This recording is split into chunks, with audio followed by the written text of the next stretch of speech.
Hi, I'm Becky Roberts, Vice President at First Community Bank. We are proud to sponsor this month's Women's Wellness Wednesday video series. We invite you to come by any of our locations at Branson, Hollister, and Forsyth to check out the services that we offer. Please give us a call at 336-6310.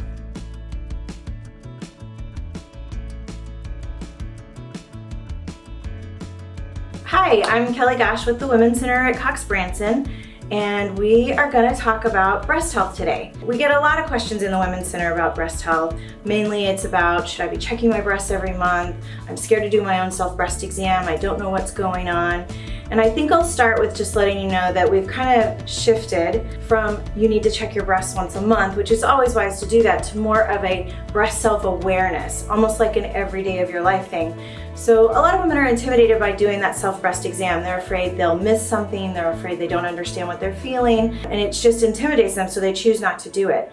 So the school of thought now is breast self-awareness. And what that means is these are a part of your body. They have been with you your whole life.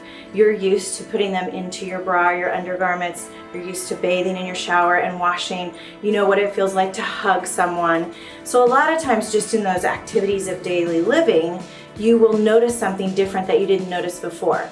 I do think you should actually check your breasts and get familiar with what your particular anatomy feels like. I even had one person say to me, well, I drew a picture on a piece of paper with 2 circles and I actually marked my thicker areas and areas that I maybe want to remember, oh yes, that's always felt that way.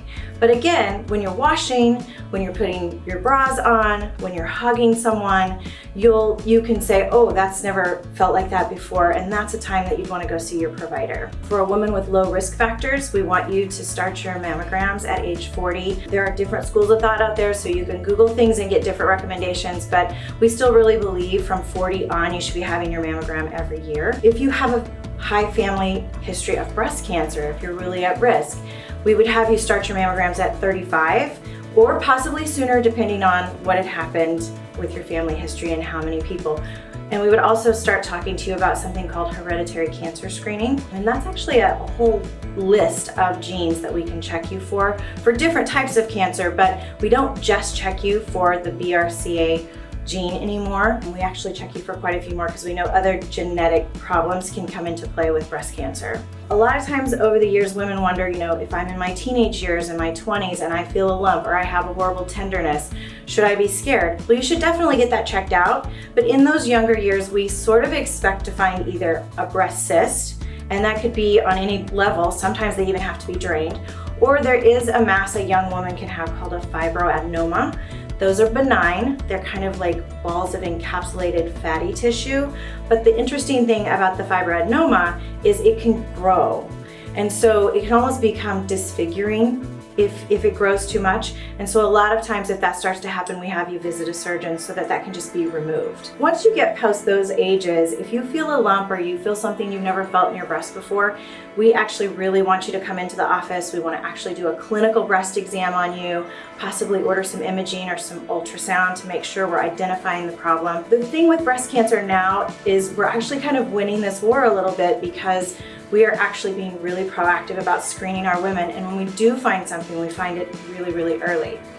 One of the key breast complaints we address here in the office is breast pain. A lot of women, especially in the reproductive years when they're cycling, will have cyclic breast pain that follows their periods. But some women actually have breast pain outside of that cycle, and they come in and we have to have kind of a talk about their diet, their environment, what they're doing bra-wise, how they're acting. And so, breast pain that you can't seem to figure out, I would talk to your provider about, but we always say if that's happening, a nice firm sports bra, keeping the breast tissue close to the chest wall is a good idea.